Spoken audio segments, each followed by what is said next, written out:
Eh, yang pertama, Islam pertama kali masuk ke Spanyol pada tahun 711 Masehi melalui jalur Afrika Utara Spanyol. Sebelum kedatangan Islam dikenal dengan nama Liberia atau Hispania, kemudian disebut Andalusia.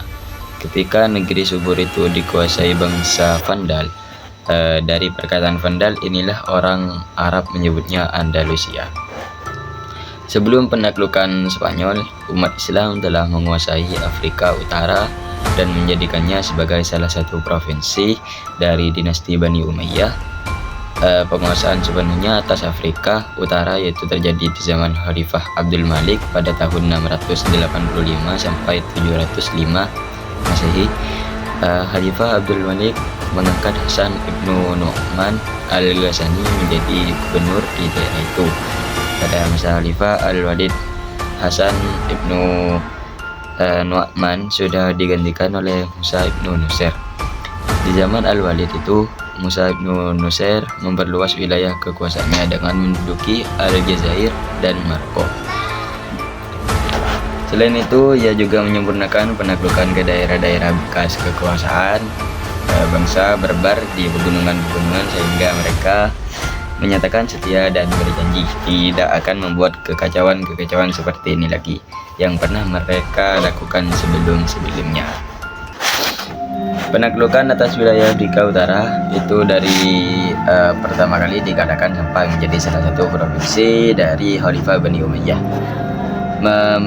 Memakan waktu selama 53 tahun, yaitu mulai 30 Hijriah masa pemerintahan Muawiyah bin Abi Sufyan sampai tahun 83 Hijriah masa Al-Walid. Sebelum dikalahkan dan kemudian dikuasai Islam, di kawasan ini terdapat gantung-gantung yang menjadi basis kekuasaan kerajaan Romawi, yaitu kerajaan Gotik. Dalam proses penaklukan Spanyol terdapat 3 pahlawan Islam yang dapat dikatakan paling berjasa memimpin satuan-satuan pasukan ke sana. Mereka adalah Tariq ibnu Malik, Tariq ibnu Ziyad, dan Musa bin Nusair. Tarif dapat disebut sebagai perintis dan penyelidik yang menyeberangi selat yang berada di antara Maroko dan benua Eropa. Itu dengan satu pasukan perang 500 orang, diantaranya adalah tentara berkuda. Mereka menaiki 4 buah kapal yang disediakan oleh Julian. Ia menang dan kembali ke Afrika Utara membawa harta rampasan yang terjadi dalam tubuh. Harta rampasan yang tidak sedikit jumlahnya, didorong oleh keberhasilan Tarif dan kemelut yang terjadi dalam tubuh kerajaan Visigotik yang berkuasa di Spanyol pada saat itu, serta dorongan yang besar untuk memperoleh harta rampasan perang. Musa bin Nusair pada tahun 711 Masehi mengirim pasukan ke Spanyol sebanyak 7.000 orang di bawah pimpinan Tariq bin Ziyad. Tariq bin Ziyad lebih banyak dikenal sebagai penaklukan Spanyol karena pasukannya lebih besar dan hasilnya lebih nyata. Pasukannya terdiri dari sebagian besar suku Barbar yang didukung oleh Musa bin Nusair dan sebagian lagi orang Arab yang dikirim Khalifah Al-Walid. Pasukan itu kemudian menyeberangi selat di bawah pimpinan Tariq bin Ziyad, sebuah gunung tempat pertama kali Tariq dan pasukannya mendarat dan menyiapkan pasukannya. Dikenal dengan nama Gibraltar Jabal Tariq. Dalam pertempuran di Mekah, Raja Roderick dapat dikalahkan. Dari situ seperti Cordova, Granada, dan Toledo, ibu kota kerajaan Goth saat itu, kebudayaan Islam memasuki Eropa melalui beberapa jalan. Antara lain melewati Andalusia. Ini karena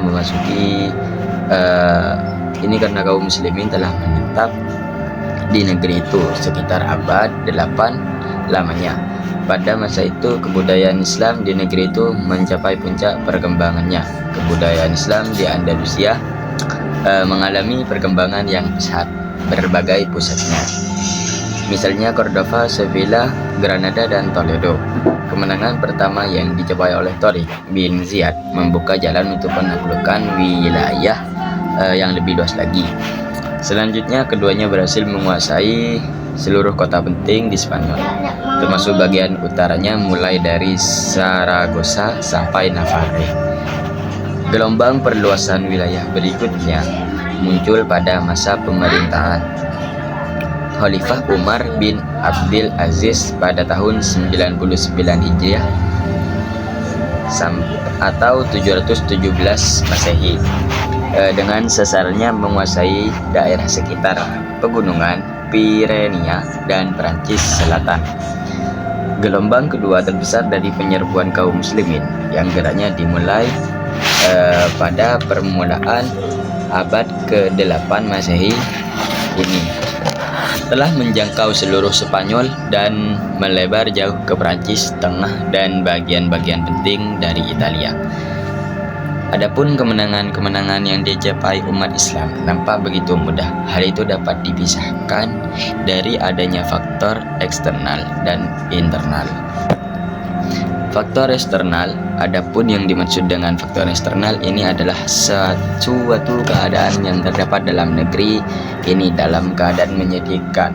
Secara politik, wilayah Andalusia terkoyak-koyak dan terbagi-bagi ke dalam beberapa negeri kecil.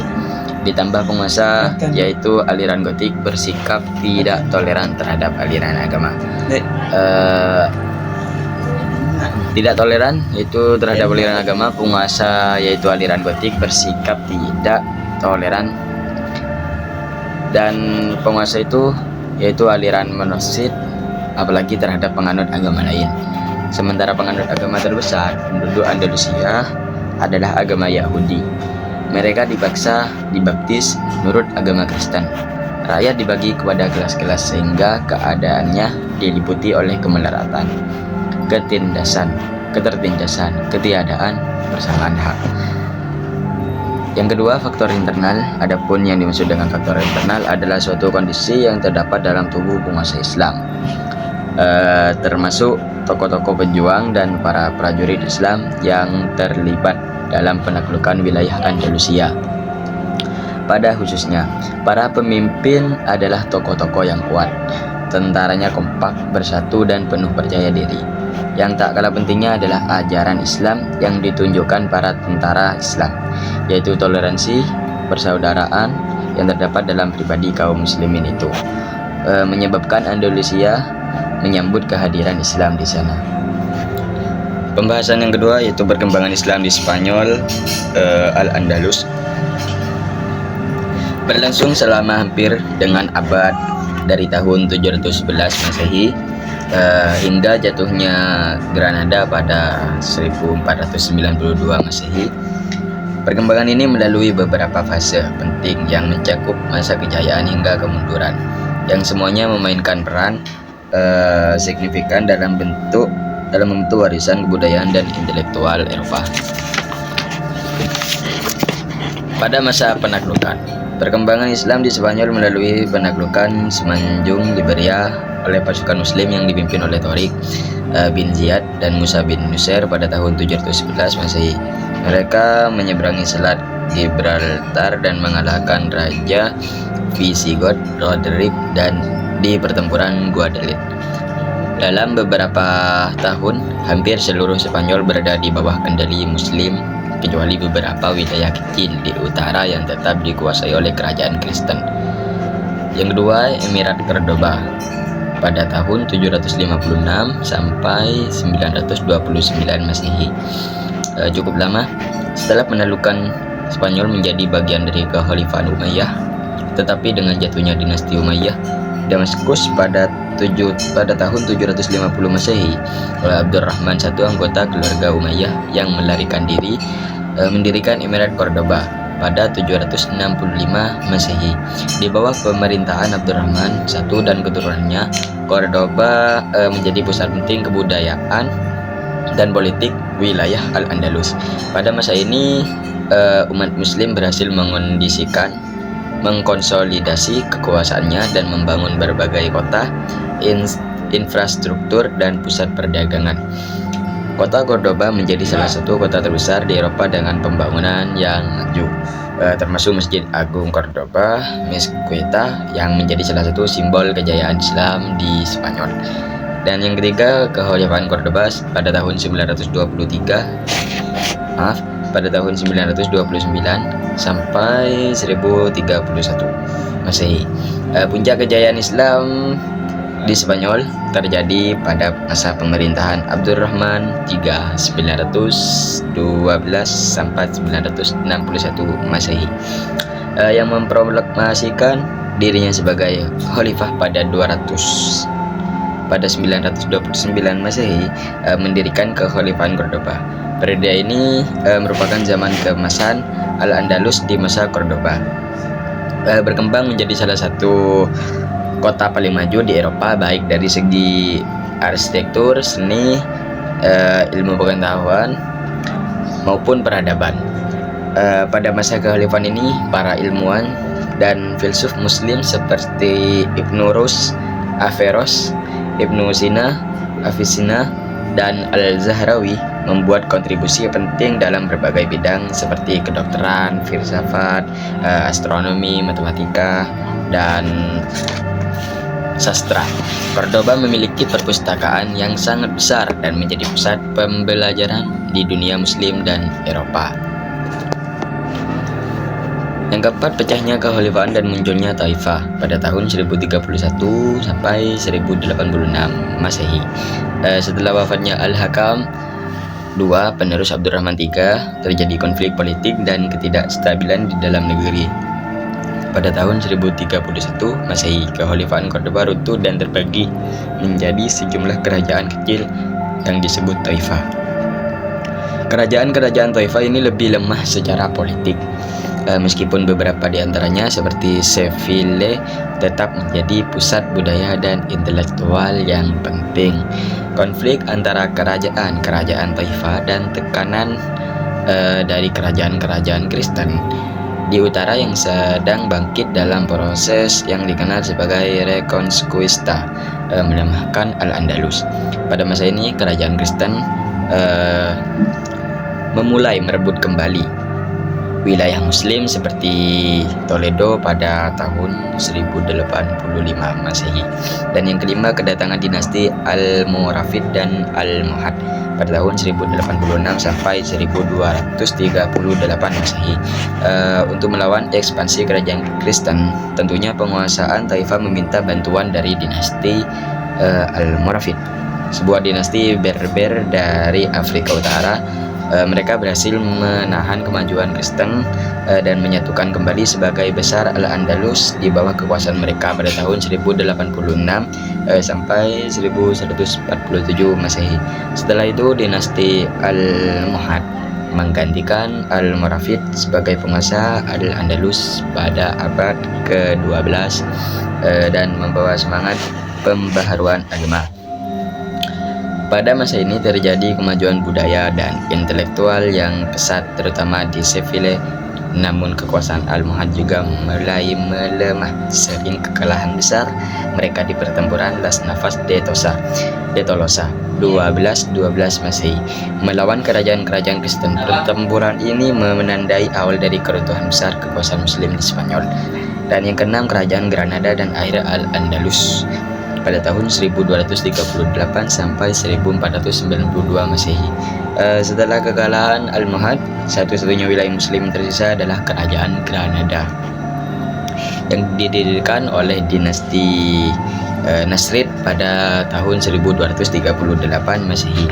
Granada bertahan selama lebih dari 2 abad sebagai kerajaan Muslim terakhir di Spanyol. Sementara kerajaan Kristen semakin memperkuat kekuasaan di wilayah lainnya. Granada menjadi pusat kebudayaan yang penting, terkenal dengan bangunan megah seperti Istana Alhambra dan yang lain-lain. Meskipun begitu, Granada hanya bertahan karena membayar upeti kepada kerajaan-kerajaan Kristen di utara. Pada akhirnya, pada tahun 1492 Masehi, Raja Ferdinand II dari Aragon dan Ratu Isabella I dari Castilla berhasil merebut Granada, mengakhiri kekuasaan Muslim di Spanyol. Penaklukan Granada juga menandai berakhirnya era Islam di Eropa. barat dan puncak dari proses reconquista. Yang ketujuh, warisan peradaban Islam di Spanyol. Meskipun kekuasaan Islam di Spanyol berakhir 1492, warisannya tetap hidup dalam berbagai aspek. Yang pertama, arsitektur. Yang kedua, ilmu pengetahuan. Yang ketiga, kebudayaan. Islam di Spanyol menciptakan lingkungan unik di mana peradaban Muslim, Kristen, dan Yahudi hidup berdampingan, saling bertukar ide dan budaya, dan yang menjadikannya salah satu peradaban paling berpengaruh dalam sejarah dunia. Sangat hebat sekali. Dan yang urutan terakhir yaitu masa kejayaan Islam di Spanyol. Terjadi pada periode yang dikenal sebagai Kekhalifahan Cordoba pada tahun 929 sampai 1031 Masehi, ketika wilayah Al-Andalus mencapai puncak perkembangan politik, ekonomi, kebudayaan, dan ilmu pengetahuan. Selama masa ini, Cordoba, ibu kota kekhalifahan, menjadi salah satu pusat peradaban paling maju di dunia. Berikut adalah beberapa aspek penting dari masa kejayaan Islam di Spanyol. Di sini saya akan menjelaskan tentang kekhalifahan Cordoba. Masa kejayaan dimulai ketika Abdurrahman III pada tahun 912 sampai 961 Masehi. Seorang penguasa dari dinasti Umayyah memproklamasikan dirinya sebagai khalifah pada tahun 929 Masehi dan mendirikan kekhalifahan Cordoba. Ini adalah masa stabilitas politik di mana Cordoba menjadi pusat kekuasaan yang kuat dan wilayah Al-Andalus disatukan di bawah kekhalifahan. Yang pertama, Abdurrahman III dan penerusnya memimpin dengan bijaksana dan memperkuat kekhalifahan secara militer dan diplomatik serta mempromosikan perdamaian dan toleransi. Yang kedua, kekhalifahan Cordoba memiliki hubungan diplomatik dengan kerajaan-kerajaan Eropa lainnya, kekhalifahan Abbasiyah di Timur Tengah, dan bahkan kekaisaran Bizantium.